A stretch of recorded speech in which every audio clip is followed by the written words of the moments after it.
Happy Monday. 5 weeks left. Just counted. We found out. So today we are getting ready for your first of two full rhetorical analysis essays before your AP test on May 20th. So the idea here is third time's the charm. So you practice one timed right tomorrow. We'll do a little more work, give some feedback. You'll practice one more in about 2 or 3 weeks, and then you'll have the real deal on May 20th for your AP test. Okay, so I'm going to go ahead and start sharing my screen with you, but many of you might already have the PowerPoint pulled up. So today we're going to go through these PowerPoint slides. I'm going to go through them fairly quickly because this is all review. But I'm really appreciative of you guys here for the live class, because what I wanted you to be able to do is ask any questions that you have during the slideshow so I can address any of those and then give you a couple other tips in between. Okay. So essentially you guys have been practicing. So we've done 3 rhetorical analysis practice so far, but they've just only been paragraphs. So now finally it's time for a full essay to get ready for your AP test. So obviously we can't time you when you're at home, but the idea is for you to try to time yourself 40 minutes to read the passage and write the essay. Remember, it goes quickly, so you gotta be go, go, go, fully energized before you start. And then you have that 5-minute period to upload. That's what it's gonna be like on the AP test, so you'll submit to turn it in to just practice. So technically if you take 42 minutes to write your essay and then only 3 minutes to upload, that's fine. But just make sure within 45 minutes it's uploaded and submitted and all that. So today we're just going to review the process for writing so you feel super confident going into that timed right tomorrow. So just an initial reminder of what rhetorical analysis is, making sure you fully understand it so that you're doing it correctly. Okay, this is not your opinion. Okay, it is an objective analysis or breaking down of how a speaker uses specific choices in their writing to effectively persuade a specific audience of their message. Okay, so your length here is going to be 4 to 6 paragraphs because you need your intro paragraph, 2 to 4 body paragraphs, and a conclusion. Remember, the conclusion can be super short, just even a sentence is fine to wrap everything up. The focus should be those body paragraphs of the essay. Okay, so your steps, the very first thing you ought to do is read and annotate the prompt because the rhetorical situation is given to you. So you want to mark it for space. Then you want to read and annotate the passage. We've been practicing this a lot. What is the author saying? Why are they saying it? How are they saying it? As you're reading too, remember that key is to notice transition words to help you chunk out the passage into logical sections when they're like moving to new ideas. So you might notice they have like a little introduction to their text, and then they shift to a new idea, and then you notice a closing. So this is just going to help you organize your particular essay. Then you want to create your mini outline. Your mini outline is so quick and easy for the rhetorical analysis, so it shouldn't take much time. It's just your thesis and making sure you have a thoughtful understanding of the overall purpose of the text, and then you're ready to write. Okay, once you've got your thesis and your purpose, you are ready to start drafting. Okay, so in the prompt, don't forget the space is mostly given to you. Okay, some prompts will include all 5 letters already. Some might include 4, and then the other letter will come to you as you read the text. But I want to encourage you also to don't forget to use your own knowledge to build off of what's given to you to help you contextualize the passage. So do you have extra information about that particular speaker? For example, if it was Martin Luther King Jr., you know him pretty well, not just what's given to you in the little blurb. Do you know what life was like or what was going on in that specific year or time period of the text? You know, if it was written in the 1980s, if it was written in the 1920s, if it was written in the 1800s, do you have some sort of understanding historically of what was going on at the time? So just use any additional information that you have from your history class. Shout out to Seeks and Moritz and Collins and all them. So use that information to help you really get into the mindset of the passage. All right, so reading the text, I just wanted to give you guys a heads up for on your actual AP test, since it's on the computer, you won't be able to annotate on the computer. So instead of annotating the passage tomorrow, I'm not going to allow you to do that. You can just take out a sheet of paper. So any sort of little, it can even just be note paper. Like I have a little notepad next to me that I use throughout the day. So you can just have a little notepad out here and take notes by hand on the sheet of paper just to practice the environment for that AP test. So remember, you're writing down what the author is saying. So those are like the most important points they're making so that you have a foundation of the understanding of the text, why they're saying it. So this is where you're thinking back to that rhetorical situation. What's going on in the world right now to make them want to say this? Okay, why might this be particularly persuasive to the audience they're speaking to? Okay, how does it help their purpose? And then of course, the heart of rhetorical analysis is the how they are saying it. So what rhetorical choices do you notice? And as you're doing that initial reading, start to write down the really strong quotes. Remember that the quotes you use shouldn't be very long. So just jot down like, oh, this is a key word or something like that, that you're gonna wanna hone in on when you write the essay.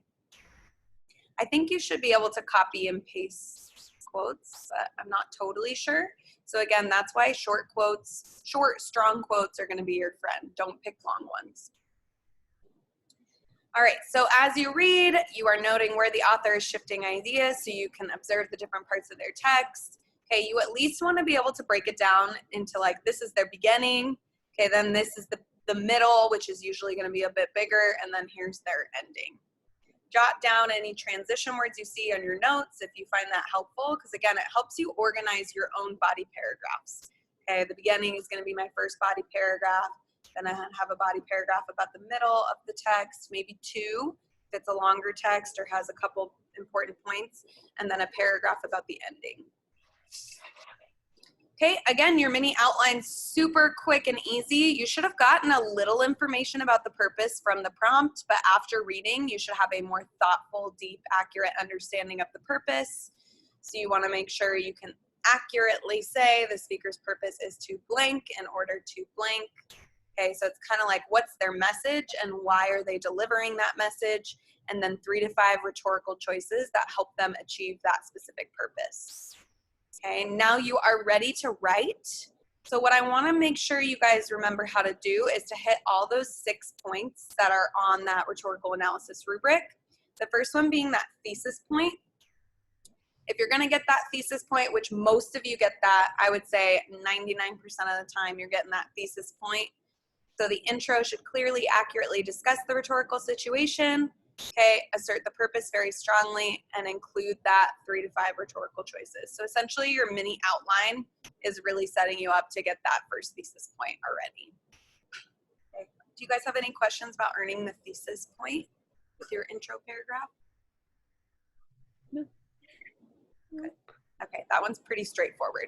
So now we get into the bigger stuff. Obviously, this is the meatiest part of the rubric, is the evidence and commentary. You can earn up to 4 points. Okay, so I feel like most people are kind of stuck in that 2 to 3 point range here, and we want to try to get all 4. So some ways to really make sure you can get all 4 of those points. Again, I really, really highly encourage you to organize your body paragraphs chronologically throughout the text, because then you have a very clear line of reasoning. So the author begins their speech by doing this, and then they shift to talking about this, or move on to talking about this, and then they close it off by doing this. If you go chronologically, it just allows you to demonstrate you have a really strong understanding of the text and talk about many rhetorical choices. Okay. You also want to make sure they are deeply and specifically analyzing the choices you have stated in your thesis. So whatever those 3 to 5 choices were you picked, you have to deeply analyze those 3 to 5 that you've already outlined. Okay, every body paragraph needs to have a quote in it. So for that evidence piece, it has to be specific. But remember, it should be short quotes, not big long ones that are woven into your writing as evidence of that particular rhetorical choice. So you don't need to utilize the whole sentence. Just what phrase of that sentence is the most powerful to show that appeal to sympathy or that compare and contrast. What's like the most important part you need. Okay, your commentary. This is the toughest part, but we practice it all the time. So for every quote you provide, you should be commenting on why the author made that particular choice, how it advances their purpose, and how it impacts the specific audience. Try to name the audience as if you can, instead of just saying the audience. Obviously, you don't need to repeat it over and over again. But like, for example, in the Florence Kelly one you did last week, she was specifically talking to the National Women's Suffrage Association. So make sure that's who you're identifying as the audience when you are analyzing its impact. Okay, remember to use those strong, rhetorically accurate verbs. If you want to have a list pulled up here, you totally can. I'm going to have your digital version of the rhetorical analysis binder available to you tomorrow, so you'll have that scanned copy of the list. Thank you to Alex, who was able to send me that. If you have your own paper copy, you could use it too.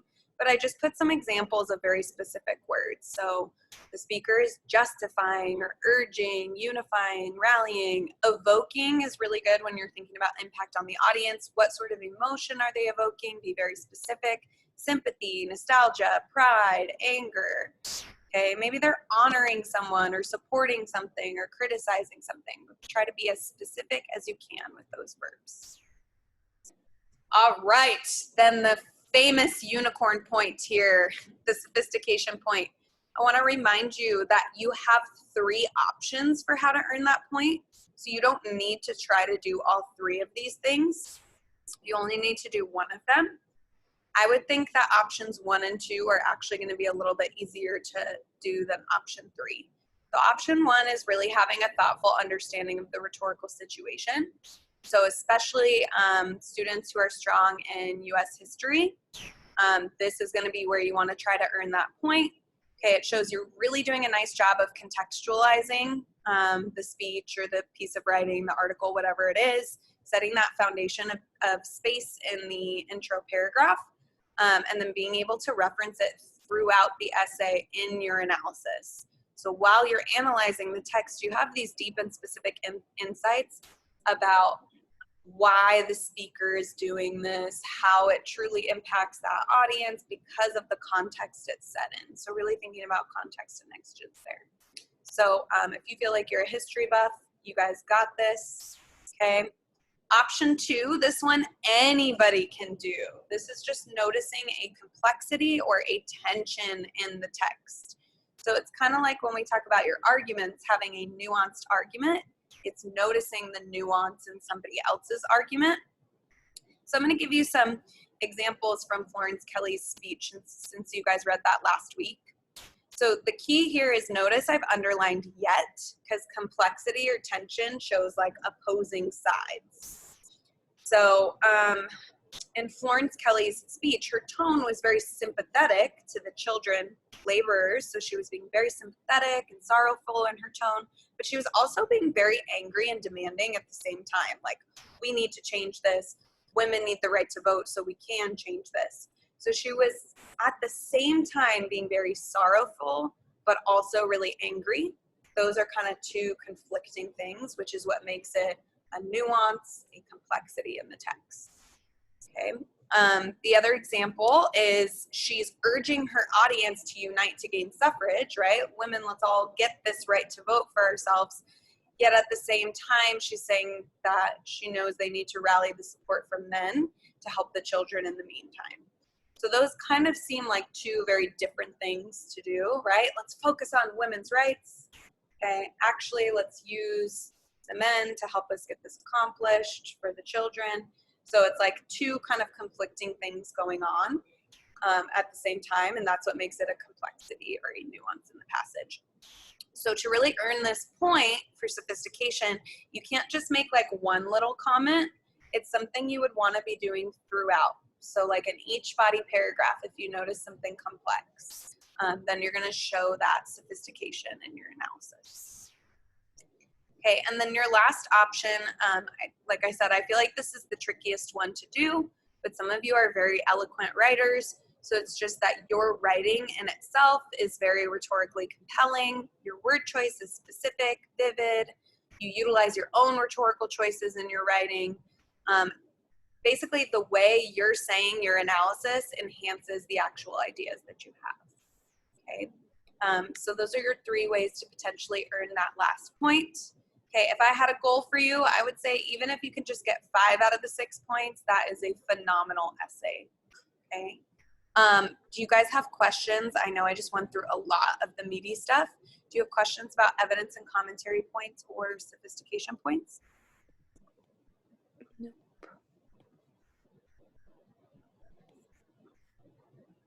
Okay, and what do you guys feel most comfortable with in terms of trying out that sophistication point? Option 1, 2, or 3? What do you guys think? Maybe option 1. Option 1, rhetorical situation. Yep.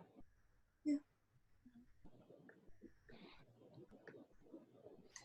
Option 2, you got your complexities. And then option 3, I feel like option 3 is one of those things you're always trying to do, but maybe don't like spend a ton of effort on it. Like obviously you should be trying to write well and write beautifully, but not maybe put all your eggs in that basket of earning it from that point. So yeah, I would try to do either option 1 or option 2 as you're kind of also, of course, trying to write well. All right, if you need additional help, and I will start to utilize these in our curriculum in the future, but if you want to look at them already because you just want to feel a little bit more comfortable for your time to write tomorrow, I have linked to you the YouTube videos that College Board has put out for AP Lang so far. There's also still going to be more that are continue being uploaded, but you'll see there's actually on that complexity one, there is a YouTube video or 2 on this particular way of earning the sophistication point. There's also a couple videos on earning the sophistication point with option 1, the rhetorical situation. So if you want to look at any of those videos, totally encourage you to do that. I've linked it. They're about 20 to 40 minutes each, so it just depends on the amount of time you have today if you want to do that. All right, so today's task, now that we've gone through the slides, first of all, I want to remind you you've been practicing, so you're not going into this blind. You've practiced really well with the 3 previous rhetorical analysis pieces that you've done. But today, I want you to look over the student essays for the Florence Kelly text that you guys analyzed last week. So one thing I want to highlight is that this is an old rubric. So it's not the 6-point rubric. Remember, that's brand new for this year. So the numbers are a little bit different. It's out of 9. So 8 is like a really good, as 8 and 9 is really good. 6 and 7 is pretty good. So don't stress too much about that. What I want you to see is 2A is the really good one. That's what you want to strive for. 2B is the like pretty good one. It's just not as good. And then you can see 2C, they really struggled in that 40 minutes to produce very much, so it obviously didn't score very well. So I want you to read through mostly sample 2A and 2B and just notice, why is 2A, I know it's got scratch outs and stuff, don't worry about that, you can still read the handwriting pretty easily, but what makes 2A such an effective analysis of Florence Kelly's speech? Okay, as you get to 2B, you're gonna see like, okay, this is decent, but you can tell it's not as thoughtful or insightful as 2A was. So I just want you to be able to notice that. And then you can open up your own work, the intro and body paragraph that you wrote, and see kind of where are you there? Are you like fairly close to the level of 2A? Are you closer to 2B? Are you somewhere in the middle? And start to notice, okay, what are the things I want to work on to make mine 2A or better? Because actually 2A wasn't perfect. It earned an 8 out of 9 on the rubric. Okay, so you can just kind of look at that as a guide for a really quality piece of work to produce. Okay, so yeah, what does 2A do effectively, and how did 2B and 2C fall short? Obviously 2C was just like very, very short. So compare it to your own writing. And then the last thing you're gonna do, the only thing you're actually turning into me today, you're not turning in anything except for this essential question. I guess I also asked you about your weekend on Google Classroom, so you could do that too. But the essential question just has you sort of reflect on those sample essays once you're done. It's not letting me click on the link because I'm in presenting. But yeah, you'll click on that link to the essential question. Okay, how well do you feel like you did on your own analysis of Florence Kelly after looking at sample 2A? Do you feel like you did really great all the way a 5? Are you more of the 3 or 4 range? Okay, and then reflect on your reading of those samples. Why was 2A so effective? If you have questions about, oh my goodness, what do I do in this case in rhetorical situation? You can also ask those questions here, because I will email all of you who ask questions by 8 a.m. tomorrow, so that you can have your questions answered before you do your timed write. Okay. Do you guys have any other questions about today? What's going down, or how to do a good job on that rhetorical analysis?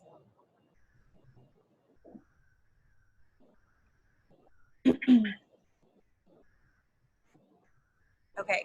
Miss Miller? Yeah. Do we write the answer to our essential question on the Google form, or? Yeah, you type it on okay. the Google form. And then the Google Classroom thing was just like, oh, if you want to tell me how your weekend was. Oh, okay. But yeah, the Google form is for the essential question. And then just kind of a heads up, tomorrow's class is going to be super short, because I'll just give you like 3 minutes like instructions for like going through and submitting and that sort of thing. But today really is to set you up for tomorrow, because obviously tomorrow's work is going to take you 45 minutes. So I don't want to waste time with a big long class. It's going to take you 45 minutes to do. So, anything else, y'all?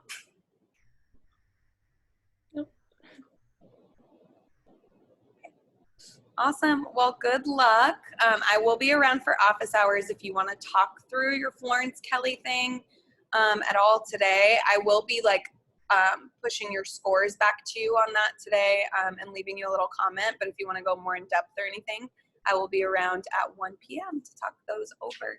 Okay? I hope you guys have an awesome Monday, and I'll see you later. Bye, Miss Miller. Have a good one. You too. You too.